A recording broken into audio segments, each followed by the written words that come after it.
Selamat malam, kembali lagi bersama saya Khairul Ismam. Pada video kali ini saya akan membahas mengenai nilai materialitas.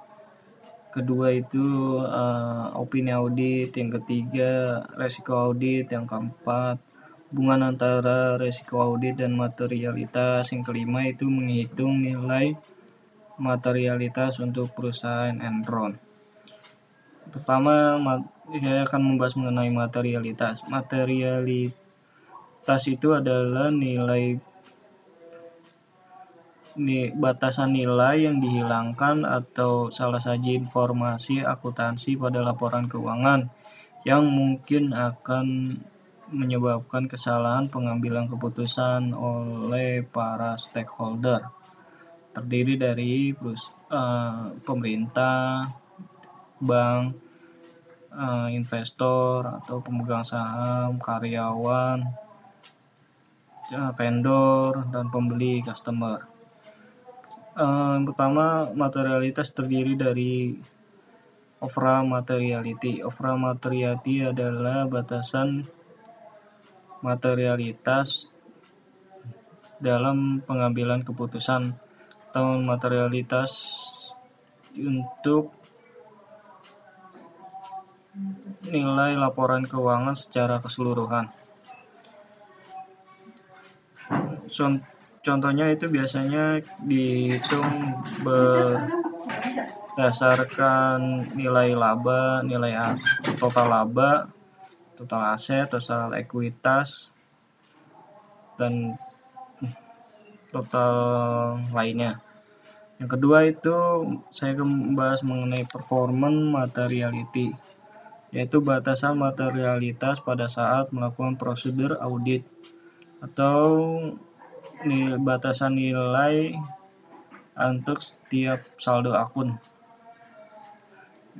Contohnya itu misalnya batasan nilai pada akun piutang usaha untuk perusahaan yang beresiko tinggi itu 70%, untuk yang beresiko rendah 80%.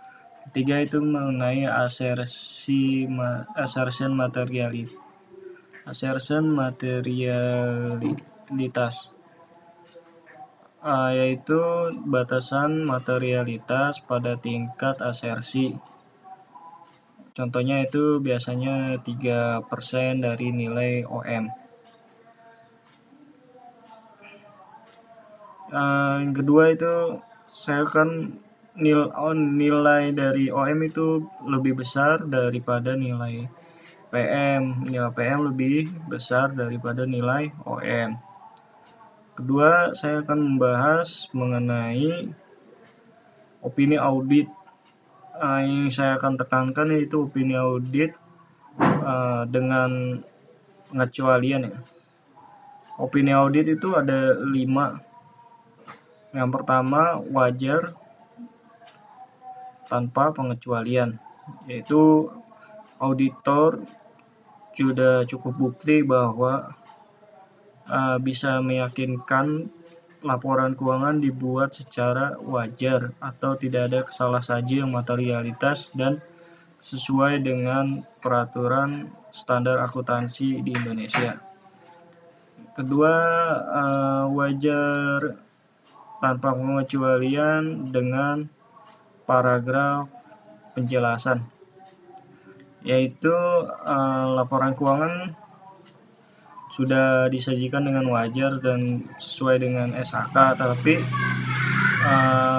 auditor ini menekankan bahwa mungkin ada going concern yang tidak ada jaminan untuk going concern perusahaan itu akan terjadi kebangkrutan. Yang kedua, biasanya berbeda-beda dalam menentukan nilai penyusutan. Yang ketiga yaitu auditor ingin menekankan sesuatu hal lainnya. Nah, yang saya akan bahas di sini itu mengenai opini wajar dengan pengecualian. Ketika auditor itu sudah mendapatkan bukti bahwa laporan keuangan itu terjadi salah saji yang nilainya materialitas tapi tidak berdampak luas atau mendalam terhadap laporan keuangan. Yang kedua itu, auditor tidak cukup bukti untuk meyakinkan bahwa tidak ada salah saji, atau kalau ada pun salah saji itu mungkin nilainya nilainya material, tetapi tidak berdampak luas, tidak berpengaruh banyak pada laporan keuangan. Yang ketiga itu laporan tidak wajar. Ya, laporan tidak wajar itu auditor sudah cukup. Yang keempat itu laporan opini audit tidak wajar. Auditor sudah cukup bukti dan meyakini adanya salah saji yang materialitas dan akan berdampak luas dan mendalam pada laporan keuangan. Artinya laporan keuangan itu dibuat menyesatkan bagi para stakeholder. Yang kelima yaitu tidak memberikan pendapat atau disclaimer. Ini opini audit yang paling jelek lah dalam opini audit. Artinya auditor itu tidak memperoleh bukti untuk meyakinkan dirinya bahwa laporan keuangan itu tidak terjadi salah saji yang materialitas dan mungkin akan berdampak luas dan mendalam terhadap laporan keuangan tersebut. Untuk soal ketiga itu saya akan membahas mengenai resiko audit atau audit risk. Audit risk adalah resiko yang mungkin timbul dari salah saji yang materialitas pada laporan keuangan. Contohnya itu biasanya auditor itu salah memberikan opini yang seharusnya opininya tidak wajar, tapi diberikan opini wajar tanpa pengecualian. Berarti laporan keuangan itu menyesatkan atau para stakeholder salah dalam mengambil keputusan. Yang kedua itu in high risk atau AR. Itu resiko bawaan atau dari sebuah transaksi atau saldo akun tertentu. Contoh itu jika perhitungan transaksi itu kompleks atau rumit, maka kemungkinan terjadinya salah saji cukup besar. Atau akun kas itu mungkin lebih besar terjadinya kecurangan dibandingkan dengan akun persediaan. Atau mungkin juga perusahaan yang memiliki anak perusahaan dan cucu perusahaan itu laporan konsolidasinya kan cukup rumit perhitungannya, mungkin akan terjadi salah saji yang materialitas pada laporan keuangannya. Yang ketiga, bagian selanjutnya dari audit risk itu kontrol risk atau resiko kontrol. Resiko kontrol yaitu resiko yang mungkin terjadi karena perusahaan tidak dapat mendeteksi adanya salah saji atau tidak dapat mendeteksi terjadinya fraud dalam organisasi perusahaan. Biasanya itu internal auditnya, contohnya itu sistem internal auditnya itu lemah, misalnya tidak ada pemisahan tugas, misalnya karyawan yang beli barang dengan yang memegang uang dan yang menyimpan barang itu orangnya sama, harusnya kan dibedakan agar tidak terjadi kecurangan.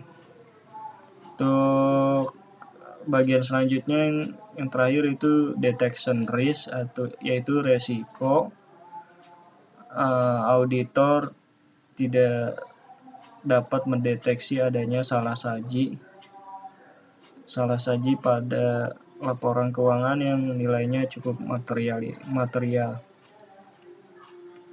Contoh fatal itu auditor dalam menentukan nilai perhitungan rasio OM. Misalnya suatu perusahaan itu cukup beresiko tinggi untuk terjadinya kecurangan dalam laporan keuangan. Malah auditor itu menentukan nilai OM-nya 80%, yang seharusnya 70%. Itu kan jadinya fatal pada nilai laporan keuangan, contohnya itu pada jumlah aset. Itu. Untuk rumus dari AR yaitu AR sama dengan IR dikali DR dikali AR dikali IR. AR sama dengan IR dikali CR dikali DR. Contohnya seperti itu. Misalnya nilai AR 10%, nilai IR itu 60% karena perusahaan tersebut cukup beresiko tinggi. Terus nilai DR-nya 60% karena orang auditor itu orang-orang baru yang belum berpengalaman. Untuk menentukan nilai DR akan diperoleh nilai 28%. Nah, 28% ini tingkat yang paling minim sehingga auditor dapat menentukan nilai DR-nya. Lalu hubungan antara materialitas dengan resiko audit atau audit risk itu tercantum di dalam SA 320 paragraf 1. SA itu standar audit yang berisi adanya hubungan antara resiko audit dengan materialitas.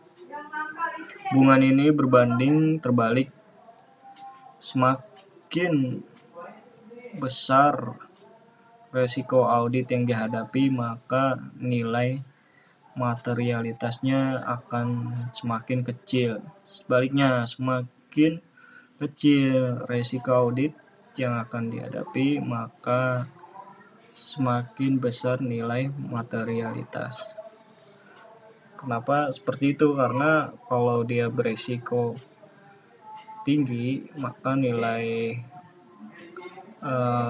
OM, PM, dan AM-nya itu dibuat kecil karena sudah tahu di awal untuk perusahaan tersebut beresiko tinggi.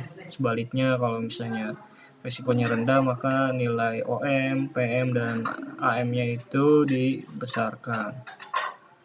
Lalu untuk menentukan nilai materialitas perusahaan Enron untuk nilai OM, PM, dan AM, saya akan